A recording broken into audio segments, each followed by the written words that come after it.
Welcome to the Business Spotlight podcast. My name is David Beeson. I'm your host for today's conversation. My guest today is Christine Speedy, the co-founder of Greater Good Tech. We're going to be talking about her business, journey to business ownership, challenges, best practices, and share a peek of what it's really like to build and operate a business. Christine, welcome to the show and thank you for being here today. I would love for you to give us a little bit of background of who you are and tell us a little bit about your business as well. Okay. Thank you, David. Yes, I am co-founder of Greater Good Tech. I actually started my first business in about 2002, and that business was a marketing agency. So it had hours for dollars that you had to sell, and then we had e-commerce as the company evolved. So that business ultimately, I got out of the hours for dollars business and was strictly sales of products, make money while I'm sleeping. So that's kind of been one of my business models in life is how can I do that and develop a business that works without me as well? So the marketing skills that I got from back then have been extremely advantageous to me throughout my entire career as an entrepreneur. Gotcha. Yeah, that's awesome. Well, kind of diving into the business structure itself, I know that you said that you are a co-founder. Is it just two of y'all? Is there other people? Is there outside investors, anything like that? It is just the two of us as far as ownership of the company. We own 100%, did not bring in outside investors. We do have a team of people who, we have sales, et cetera. But as far as ownership goes, it's just Melissa Muller and I. Awesome, cool. So whenever you look at your role, how many hours do you spend working in your business, so the job itself, and how many would you say you're working on the business strategy, planning, et cetera, per week?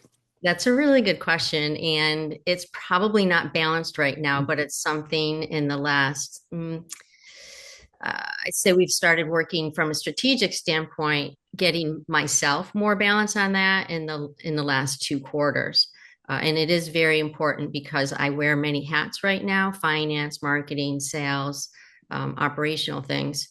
I would say the unbalanced part is I'm probably spending 80% of my time on the business Hmm. as opposed to in the business. Gotcha. This is always a fun question I like to ask everybody. So if I were to give you an extra 10 hours each week, how would you invest those hours? Would it be in the business? Would it be personal life, family time? It would be in the business. Really, Gotcha. really on the sales side of talking to our customers, talking to our prospective customers, because that's where the big returns are needed for us. Yeah. Yeah, definitely. So kind of take me through what is Greater Good Tech and kind of what you guys are doing in this space. Sure. So we deliver B2B products with immediate cost savings and benefits for people and planet. So, for example, our two lead products, one is an EPA registered biocide, is very unique, a game changer in the world of disinfectants, but it does everything Mm, from purifying air, water, and surfaces. As the secret sauce of that product is it is solid tablets that you add to water. So when gotcha. you look back the whole COVID crisis, everybody was getting in gallons and gallons and truckloads of disinfectants. Our 20-pound box is basically the equivalent of a 800-pound pallet of water-based disinfectant. So it is a big impact on both the planet as far as carbon emissions, trucking things around, jugs going into landfills, and we eliminate all that. So that's one of our lead products. The other one is water conservation, and we instantly reduce the amount of water used in a commercial environment up to 30%. So utility bill savings and savings on the water and wastewater that is obviously the result of using water. Gotcha. Awesome. So as you look back on your journey so far as a business owner, what would you say is your most memorable roadblock that you had to overcome? Um, that's a tough one.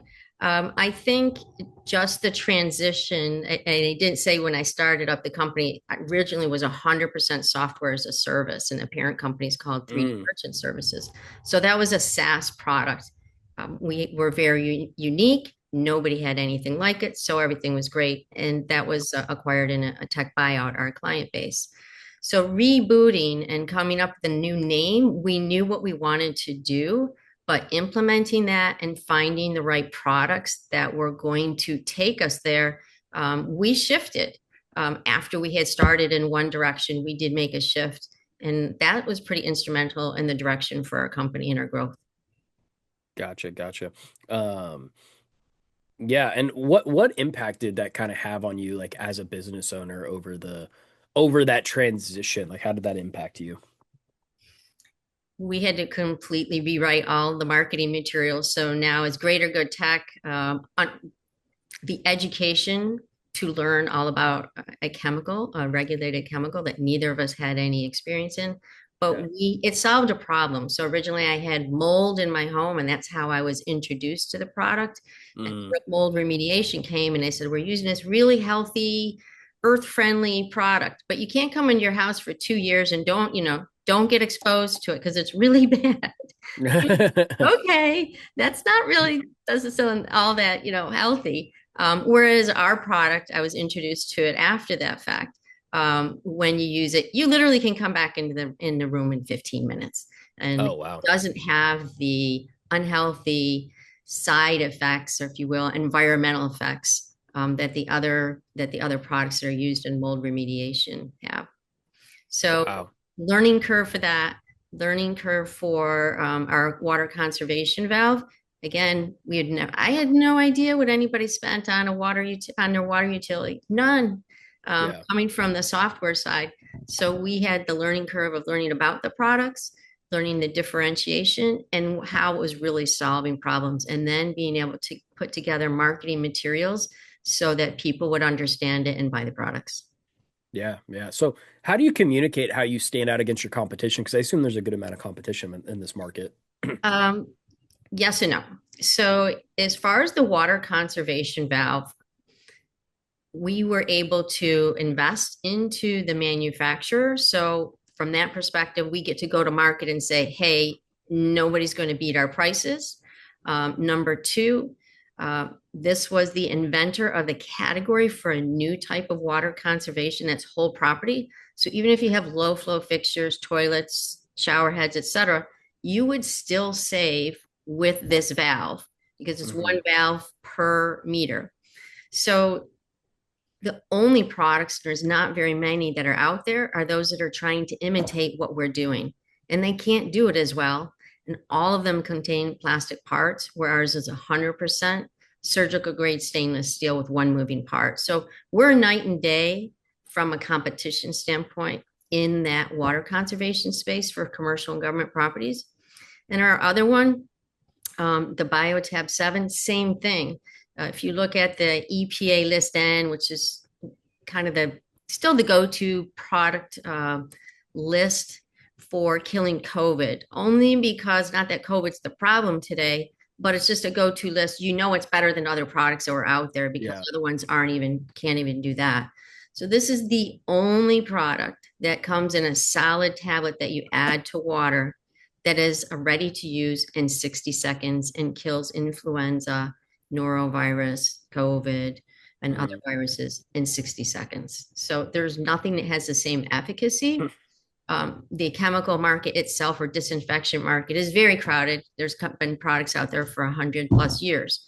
Yeah. But the way that ours works and how it works, not crowded at all. So there's room for us. And we found some space, especially in the poultry industry, initially because it's just easier to use than the other types of chemicals. And in senior homes or even in-home care where people have allergies and reactions to chemicals, then this is a product that they can use and not have those types of things. So we found our niche where we can make a difference, and companies are willing to step outside the lines of their normal procurement processes. Gotcha, gotcha. Makes sense, yeah. And I'm always curious what successful businesses are doing with marketing. Just to kind of let you know my background. My background is in digital marketing, social media marketing, things like that. So, well, I always love to get to kind of like go into the nitty gritty of the marketing side. What percentage of your monthly sales typically goes back into your marketing budget? Uh, it's not an outside expense because I have such a strong background in marketing. I was building the websites back in the day. I was who's who in SEO. Gotcha. Yeah. And so we did spend quite a bit last year doing, we outsourced to do the website revamp. But the ongoing marketing, we're using our resources, our network of people, our sales team, and the people that they know. So our sales spend is not so much outside as delivering the materials that they need in order to be effective in their jobs. One of the biggest things is we have a video demo of how the valve works because everybody wants to know, well, how can you put that in and suddenly save that much money? And Yeah. my water's not going to just trickle out of the faucet now. Hmm. So the video demo has been very, very effective. And then the other things that we do are very traditional. We're not using outside lists for email. So we're more grassroots, have a background in business. So we've had a lot of contacts over the years, and we're utilizing those relationships to expand our business that way. Gotcha. Gotcha. Um, I yeah. would And say, do y'all, oh, sorry, go. for digital marketing, I think it's really, really important for any business. Uh, Hmm. I am probably more of an exception.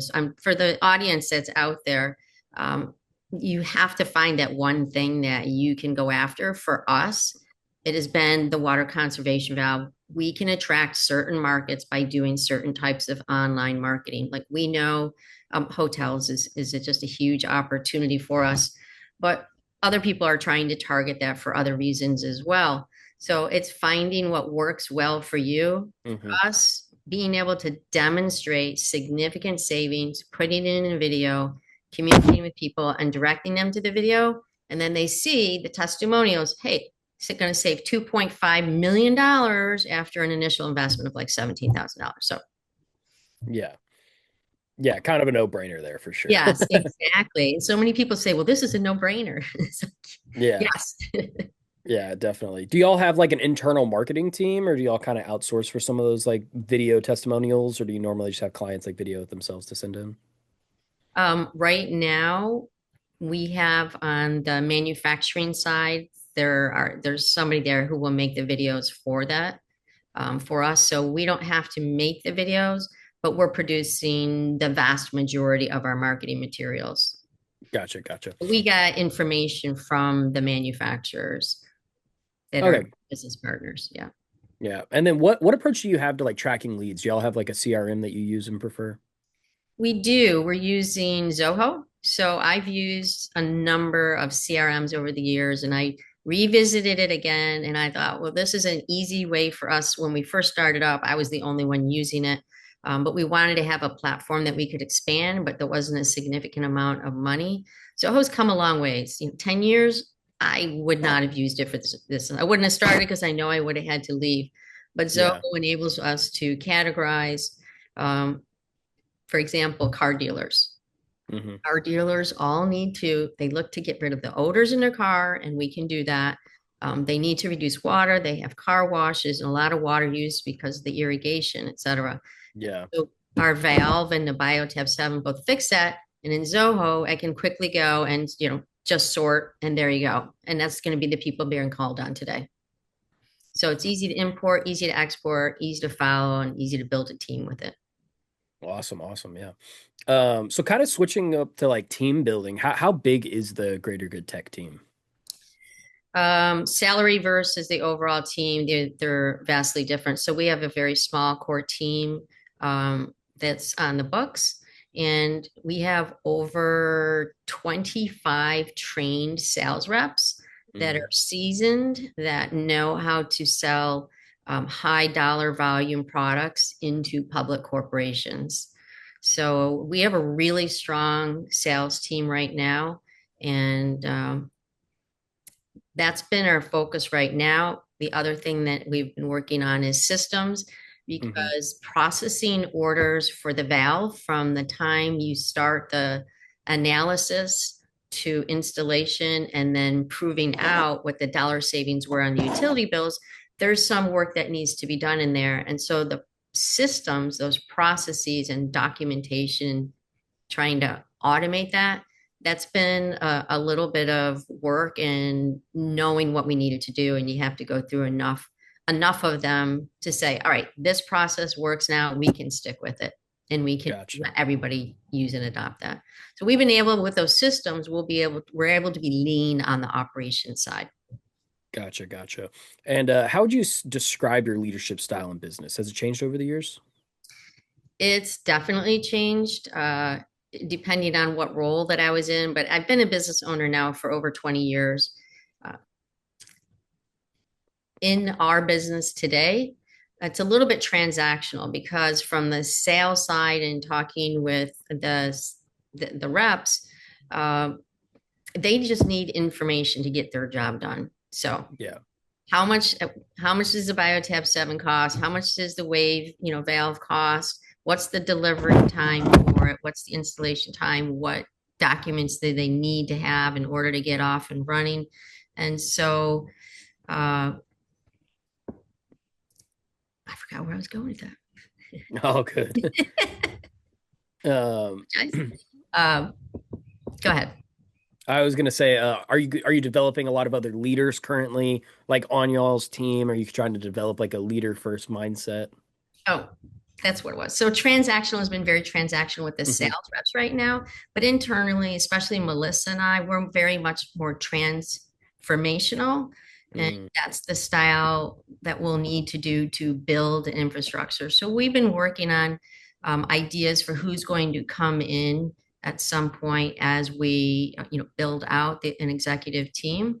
And I think the experience that's required for large value clients, I think lining those up, somebody who's dealt with, they may not have had a Biotab 7 disinfectant or our water hmm. conservation valve, but they have sold to an entity that's publicly held that has 1,000 or 2,000 locations.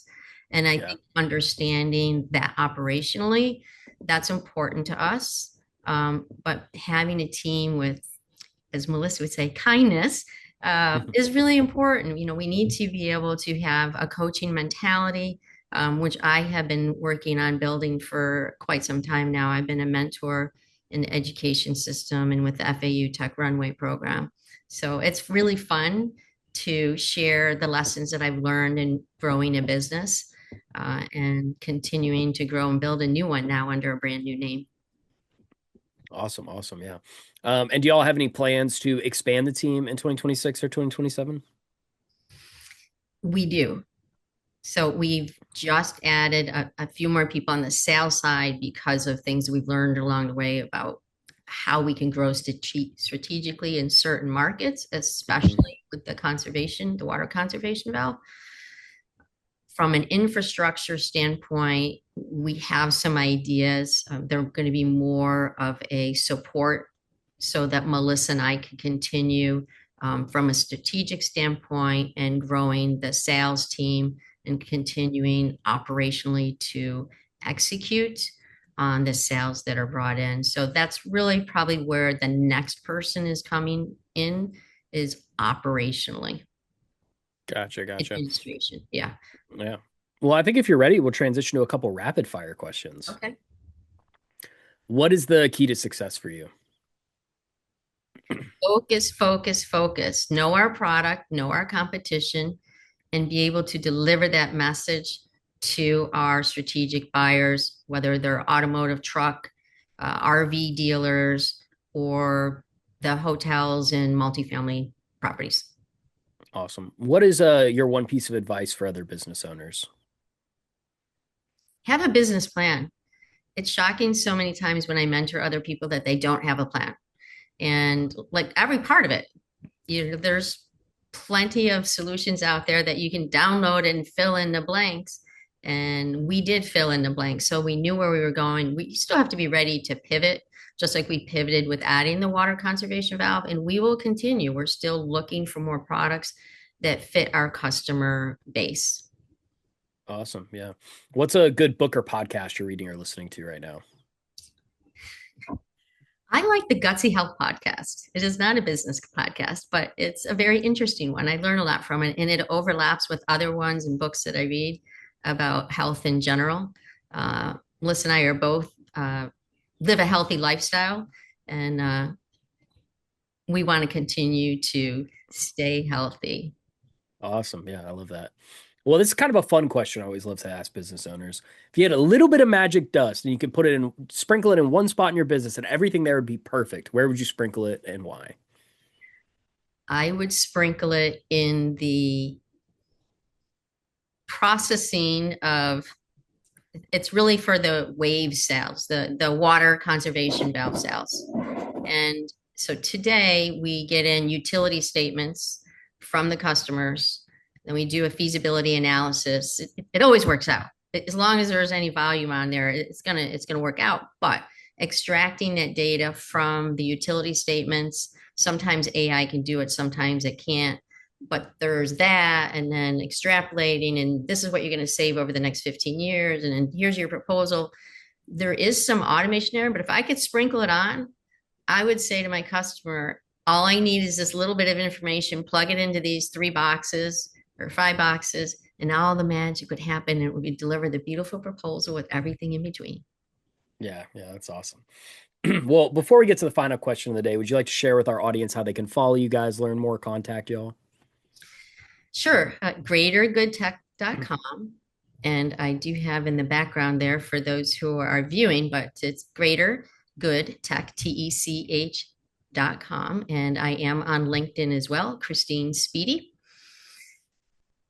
And the phone number is 954-942-0483. Perfect. Awesome. Well, we've come to the final question of the day, and that is, what is most inspiring to you today? That's an easy one because I am so inspired these days by God's written word in the Bible and the people that I'm meeting and spending time with over the last couple of years has really helped me grow in my journey with God and how that fits in every part of my life and how I interact with other people, how we build the business. It's just been a beautiful thing. And even my kids say they like me more. They love me more. So I'm so inspired and to hear people's stories all the times of the miracles in their lives. And we all have our ups and downs. And when you can say, I'm having a really down moment, and you can turn to God and say, please help me, and you feel better and you get Yeah. talking with others. So I find it very, very inspirational.